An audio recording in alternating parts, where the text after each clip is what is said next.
Hozir telefonga ham ancha-muncha pul ketyapti-da. Oldin gaplashganimizga to'lardik. Hozir internetga to'laysiz, Telegram, WhatsApp ko'p ketyapti. Dastur paynetni oldiga kelib nima durmish? "Hey! Men taniyapsanmi?" "Taniganim yo'q aka, tinchlikmi?" "Kecha men sen paynetingdan 20 ming pul soluvdim." "Aka, bir kunda 200-300 ta odam keladi. Men sizni qayerdan taniyman? Menda qasi bitta keladi. Bashara ko'ryapsanmi?" "Nima xizmat aka?" desa, "Pulim qani meni?" "Pulingizni tushirib yubordim-ku" desa, "Hech kim bilan gaplashganim yo'q-ku. O'chib qopti. Menga ham hech kim telefon qilgan yo'q. Pulim qani meni?" "Aka, men siz pulingizni qayerdan bilaman? Kompaniyaga boring."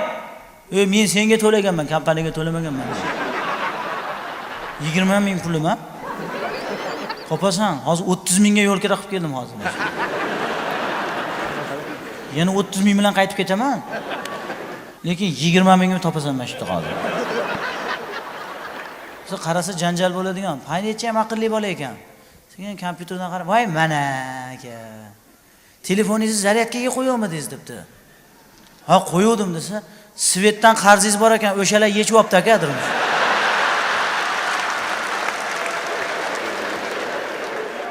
Bir chekkaroq joyga to'yga borib qoldik. Bir kichkinagina tog'lar orasida bir qishloqcha bor ekan. 200 tacha odam yashar ekan. Lekin odamlar shunaqa beg'ubor, samimiy, mehmondo'st. Shu qishloq tog'larda orasida bo'lgani uchun antena chiqmas ekan sotuvey telefondan. Qarasam, hammaning qo'lida sotuvey telefon bor. Keyin men so'radim, "Aka" dedim, "antena chiqmas ekan" dedim. "Sotuvey telefon nima qilasizlar?" dedim. "Sen SMS yozsa bo'ladi, vazoxon" dedi. Men aytdim, "SMSga ham antena kerak-ku" dedim. "Sen tepada antena bor-da" dedi. "Ha, tepaga chiqib yozasizlarmi?" desam, "Yo'q, yo'li bor" dedi. "Qanaqa yo'li bor?" desam, "Ana yarim soat kuldim." Telefonni oldi, SMSni yozdi, "Отправить" degan joyini bosib turib, telefonni otdan shunday qilib.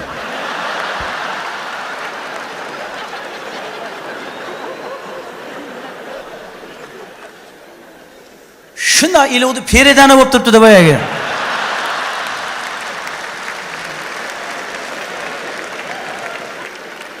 "Qo'y" dedim. Bizning xalqimiz hamma narsa yo'lini topadi. Lekin qishloqda bironta ham butun telefon yo'q.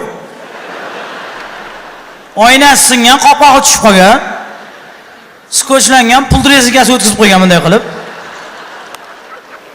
Qo'limizdan tushib ketadi, vazoxon deydi. Shuning uchun arzon telefon olamiz, bitta ikkitasi tomda ham qolib ketadi deydi.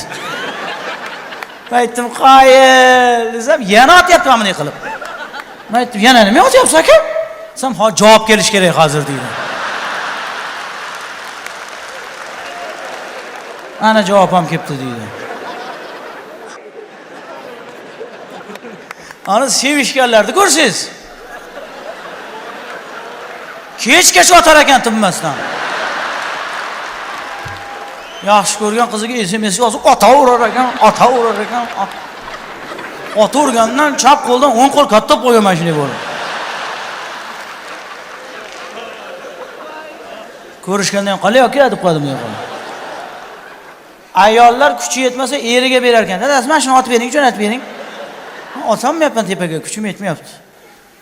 Sen eri ham banga berdi buni. Qani mana.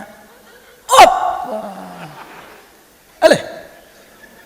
Ketmadi-yu. Shotingda puling bormidi? "Ha, 10 ming pul solganman hozir dadasi."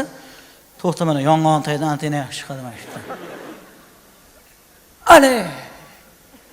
Hop. Yana ketmadi-yu bu. "Kimga yozuvding o'zi?" "Onamlarga yozuvdim." "Ha, qaynonamgami? Nima deb yozuvding?" "Ha, bizga kelib 5-6 kun turib keting, mehmon bo'lib dam olib keting" deb yozuvdim. "Yo'q-ey. Qaynonamga-ya 5-6 kun ha?"